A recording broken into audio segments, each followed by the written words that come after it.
Assalamualaikum warahmatullahi wabarakatuh. Waalaikumsalam. Kabupaten Muara Enim pada siang hari ini, baik kami akan merilis terkait tindak pidana korupsi ya, tindak pidana korupsi tentang pengelolaan keuangan Desa Darmo yang bersumber dari hasil kerjasama pemampatan hutan ramuan Desa Darmo, Kecamatan Lawan Kidul tahun 2019. Jadi yang bersangkutan ini sudah kita lakukan penahanan pada 24 November 2022 kemarin ya. Karena ini kan ada kurang lebih dana yang dikelola waktu itu, mungkin ini sudah berproses dari 2019, tapi baru memang kita bisa berproses penyidikannya dengan kita koordinasi dengan Kejaksaan Negeri Muara Enim, sehingga berkas ini sudah dinyatakan P21 dan kita sudah lakukan penahanan untuk kita limpahkan pada besok, ataupun ada koordinasi dengan Kejaksaan Muara Enim. Untuk total uang yang bisa kita sita ini ada 1.056 juta. Ya, totalnya dari hasil kerjasama dengan PT MMA ya, PT MMA yang harusnya itu memang dana 16 juta, mohon maaf 16 miliar 550 juta itu dimanfaatkan, harusnya dimasukkan ke kas desa secara aturan ke negara.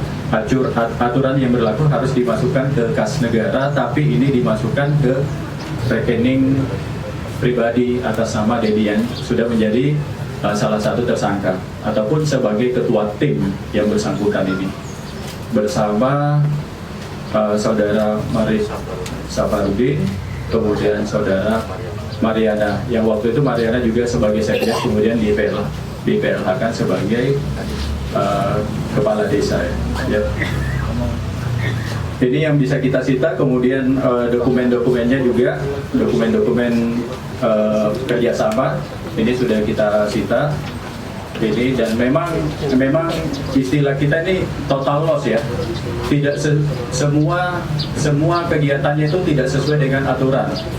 Jadi dana ditransfer ke rekening pribadi yang harusnya dimanfaatkan masuk ke kas desa itu tidak dilakukan. Kemudian uang juga dibagi-bagikan tidak sesuai dengan prosedur ya, harusnya masuk ke kas desa, kemudian ada perencanaan untuk pembangunan desa dan sebagainya, itu tidak dilakukan, sehingga sangat bervariasi uang yang dibagikan kepada warga, yaitu ada yang kurang lebih 10 juta, ada yang 6 juta, 7 juta setengah dan sebagainya. Dan uang yang bisa kita selamatkan waktu itu ini kurang lebih 1 miliar 56 juta rupiah. Paling itu rekan-rekan secara singkat yang bisa kami sampaikan untuk press release tindak pidana korupsi yang kami akan segera limpahkan besok ke Kejaksaan Negeri Muara Enim. Silakan kalau ada pertanyaan rekan-rekan. Ya. Dari media Putra Indonesia mau nanya, dari total 16 miliar itu apa sudah masuk ke rekening pribadi apa belum, Pak? Sudah masuk ke rekening pribadi. Semuanya? Iya, rekening pribadi. Makanya ini yang bisa kita sita, karena kan sudah dibagi-bagi uang ini. Okay. Udah dibagi-bagi ke ini desa, dibagi ke seluruh masyarakat. Dibagi seluruh masyarakat. Itu sisanya tadi berapa? Ini 1 miliar 56 juta. Kalau untuk total semuanya berapa? 16 juta, 16 miliar, mohon maaf.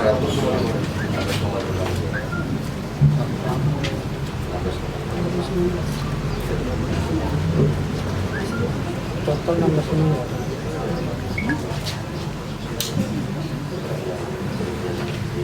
Iya.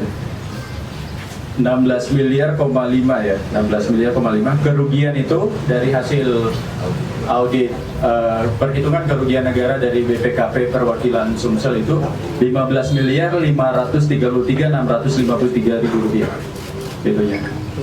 Jadi ini yang masih ada dari rekening yang bisa kita amankan waktu itu. Bang, tersangka yang ditransfer itu posisinya sebagai apa, Bang? Posisinya sebagai ketua tim. ketua tim 11. Jadi ketua tim 11 kayak main bola dia. Ketua tim Kalau 11. tersangka sendiri untuk satu orang saat ini ada berapa orang lain? Tersangka ini kan ada 3. Rekan-rekan sekalian, ini ada 3. Pak selaku ketua kerjasama manfaat ini Pak DS ya, Pak Dedi, kemudian S selaku ketua BPD desa, kemudian Ibu M ini selaku PLH Kades. PLH Kades. Tadi kan 11 tim dari 11 itu. Oh tidak ada karena ini murni betul-betul duit dari perusahaan itu dilimpahkan ke ini sesuai dengan MOU ini. Dari perusahaan juga sudah kita lihat tidak ada uang mengalir kepada perseorangan dari perusahaan. Dari MOU itu berarti murni untuk desa gitu ya? Murni untuk desa. Semua sebenarnya untuk pemanfaatan pembangunan di desa, tapi ini dimanfaatkan untuk perorangan dan mekanismenya pun itu salah semua. Mekanisme pengelolaan keuangannya pun salah semua. Izin Bang, itu penyampaian tersangka untuk membagikan uang kepada masyarakat itu diperuntukkan untuk apa Bang? Sosialisasi dari tersangka sendiri? Ya itu inisiatif tersangka jadi bagi-bagi uangnya. Oh, biar nggak ada gejolak gitu Bang? Iya, sesuai hasil musyawarah mereka. Tapi kan secara aturan itu nggak boleh. Itu ya, Tapi menyalahkan. hasil musyawarah mereka Ya artinya orang-orang di bawahnya itu sebenarnya boneka aja sih dari Pak Dedi ini. Ya istilahnya dari awal itu juga untuk menguntungkan diri sendiri sih motifnya sudah ada. Jadi uang seluruhnya itu selain yang tersisa ini sudah habis dibagi, apa ada aset lain? Sisa ini. Dalam bentuk aset lain kan? Ya, cuma inilah yang bisa kita soalnya karena uang ini dibagi dalam bentuk natura ya, cash ke itu. Saya rasa demikian ya, rekan-rekan sekalian kita ke ini Pak, lanjut satu ke lagi yang Pak. kedua ya. Yang dapat itu apakah tidak mengembalikan kepada negara, apakah ke desa, apakah itu bisa diterima habis sampai di sini? Yang sudah kita sita ini, kemudian yang sudah dibagi-bagi desa itu nanti kita akan ini tindak lanjuti lebih lanjut ya. Itunya. Gimana aliran dananya Pak? Yang menerimanya Pak? Kenapa? Yang menerima. Karena kan cash. Itunya cash ya. Gimana yang menerima? Itu ada yang itu tertulis, ada sanksinya yang menerima itu. Kenapa? Ada sanksinya apa tidak yang Nanti menerima? kita tindak lanjuti. Saya rasa rekan-rekan demikian ya. Nanti kita lanjut ke rilis yang kedua. Sekian, terima kasih.